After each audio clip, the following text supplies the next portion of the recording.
Hi, my name's Hannah Loiselle, and I'm a senior Global Studies and History major here at Loyola. This summer, I received a research grant through the Center for Humanities, and my research focused on the British Syrian mission, specifically focused on the life and work of Mrs. Augusta Mentor Mott. I spent the majority of my time working with the unpublished primary source diaries of Mrs. Mott, who is integral in the establishment and success of the British Syrian mission in its early years. The British Syrian mission was one of, if not the first, humanitarian enterprise in the area. The organization was established as a response to religious violence that occurred during and previous to 1860. The British Syrian mission provided medical relief and education services to those impacted by religious violence. In particular, the groups of people that were most greatly impacted were Christian women and children, many of whom were left widowed and fatherless in the wake of this religious violence. Though the British Syrian mission was originally started as a relief organization for the Christian population of Syria, its founder, Mrs. Elizabeth Bowen Thompson, upon her arrival, recognized the need for a schooling system for all those that lived in the region. In her first weeks living in Syria, Mrs. Bowen Thompson established the British Syrian mission to provide education to the people of Syria in the form of schools, expanding beyond merely Christian students and including schools for all different marginalized groups of Syrians. Here I have for you guys a map of present-day Lebanon. So when I'm talking about Syria and when the sources I was working with this summer were talking about Syria, it was actually talking about the region which today is known as Lebanon, and you can tell by there are some key cities that are highlighted. So the map on the left is present-day Lebanon, and the map on the right is from one of the primary sources I was using, and it's highlighting what was known as Syria during the late 19th century. And it was in this region of the world, then known as Syria, that the British Syrian mission was established and began to flourish during the 1860s. And though the mission's first school was started for the education of Syrian girls, it was not long after this institution opened that schools were also open for women, boys, infants, and the disabled. Most notably, the British Syrian mission opened up a school for the blind, the first of its kind in the entire region. And then here I have a photo for you guys from one of the classrooms in the school for the blind. You can see they're kind of like building things, but yes. This is particularly interesting because the British Syrian mission was started by a group of 4 women, and they were all sisters. So I found that for me as a historian studying the role of women in British and Syrian society, that this was a good look into the roles that they were able to play by establishing their international humanitarian mission. So joined by her 3 sisters, Mrs. Bowen Thompson spearheaded the British Syrian mission until her death in 1869, and it was then that the leadership of the mission was handed to sisters Mrs. Mott and Mrs. Smith. So though Mrs. Mott had lived in Syria and worked for the mission since her arrival in 1861, she hadn't held a position of leadership in the mission until she became directress after her sister's death. So prior to her directorship, Mrs. Mott traveled through Syria and Israel, visiting cities like Bethlehem and Jerusalem on a religious tour, as well as visiting cities to scout out for potential British Syrian mission schools.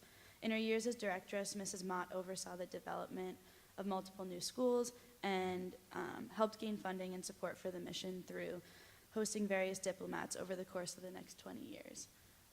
Most notably, Mrs. Mott and her husband purchased land for the School for the Blind and saw the project through until the doors opened in 1868.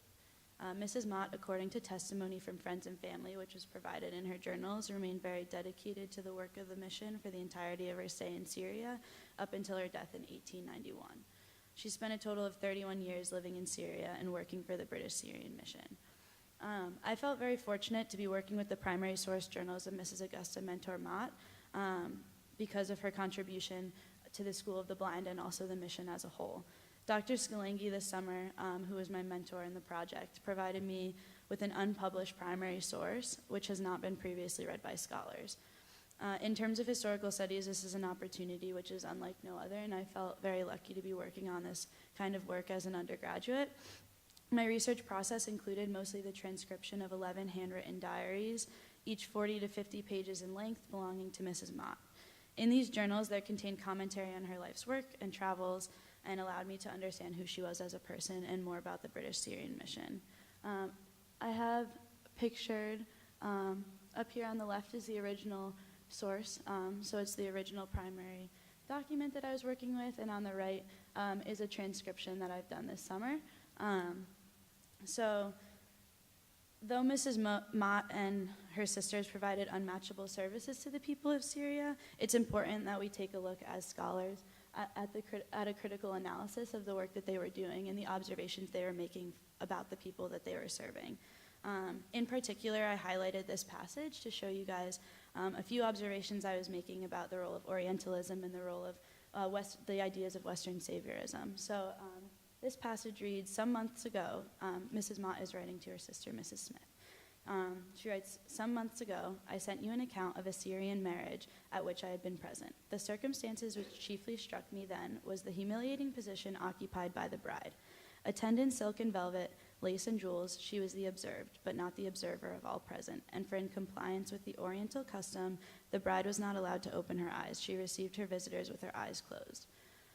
So of particular interest in this passage, I kind of noticed two things that stood out to me. First, she used Oriental custom to kind of describe the natives as if they were, like the native customs, as if everybody in the region was all taking part in these same customs, and she kind of essentialized them all into one group and didn't really necessarily allow for the individuality of each regional custom. And she kind of didn't also look into the reasoning behind this custom of having the bride keep her eyes closed during the wedding. And she said it was a humiliating position occupied by the bride without having the information necessarily to back up whether or not the bride felt humiliated, but she portrayed it as if, that someone was imposing this on her in order to humiliate her, and therefore she kind of made a comment about Greater Syrian native society, about women's subjugation and the ways that men would work, or groups of people would work to subjugate women in different public ceremonies. So later on in this letter, it also gets really interesting because she talks furthermore about another wedding ceremony that she attended, where she observed the wedding of one of the Syrian women who was taught by the English school. She writes, this custom, however, has just been broken through by a young person in the upper class of society who had been brought up in the English school. When the wedding day came, she assisted her mother in receiving her guests, and her bright eyes were lighted up with happiness. She greeted her bridegroom with a smile and look of affection, and was allowed the freedom of seeing him at her side during the ceremony, as well as hearing the pledges of truth and fealty. And when it was over, instead of the miserably constrained, tortured manner of the past, mentioned bride, she was led to her future home with her eyes open. So this is particularly problematic in the portrayal of the two different brides because it creates a dichotomy between the English educated Syrian woman and the poor disenfranchised Syrian native, while not really understanding the history behind the cultural practice that was going on. So, and there's kind of a narrative also of this British saviorism. So the British come in and educate the woman, and now she's changing her customs into something that's not miserably constrained and tortured, but now she has freedom, and her bright eyes are lighted up with happiness during her ceremony. So this is just one example of some of the interesting topics I found in the journals, and it kind of highlights that the amount of interaction that Mrs. Mott had with these natives really shows a lot about the ways that British and Syrians were interacting during this time, as well as highlights the role of women in the society and also the role of international humanitarian work. It's examples like this one that I've highlighted that exist throughout the text, which particularly excite me, and I find that this text is rich with information on these perspectives. And as both a global studies and history major, I'm really excited that this text that I've worked with to make available to other scholars can become valuable in the study of international humanitarian efforts, highlighting both their positive and negative impacts on the societies they serve. In historical studies, the Diary of Mrs. Mott offer an in-depth information on one of the first aid organizations established in the Middle East, and from a global studies perspective, understanding the history of the British Syrian mission can highlight the successes, failures, or trends in the role of these aid organizations to help inform humanitarian organizations today on the things that have historically worked and ones that have not. I'm excited to have begun a research project that will act as a springboard for further study in the research of humanitarian aid work, the perpetuation of Orientalism in the Middle East, and the role of women in these 19th century societies. Each of these topics can draw information from the journals of Mrs. Augusta Mentor Mott. Though my research this summer primarily consisted of the transcription of these journals and resulted in a report on the events of Mrs. Mott's life based on her journals, I look forward to carrying out this research in an independent study this fall with Dr. Scalangi and perform a critical analysis of these topics within the text. I hope also that the transcription of these journals allows them to be accessible and searchable so that fellow scholars may carry out research questions in these topics as well, using the journals as a source. I'd like to sincerely thank the Center for the Humanities for giving me the opportunity to pursue research of such significance, and thank Dr. Scalangi for working closely with me this summer and for the amount that you've taught me and guided me through this process. Thank you for your time.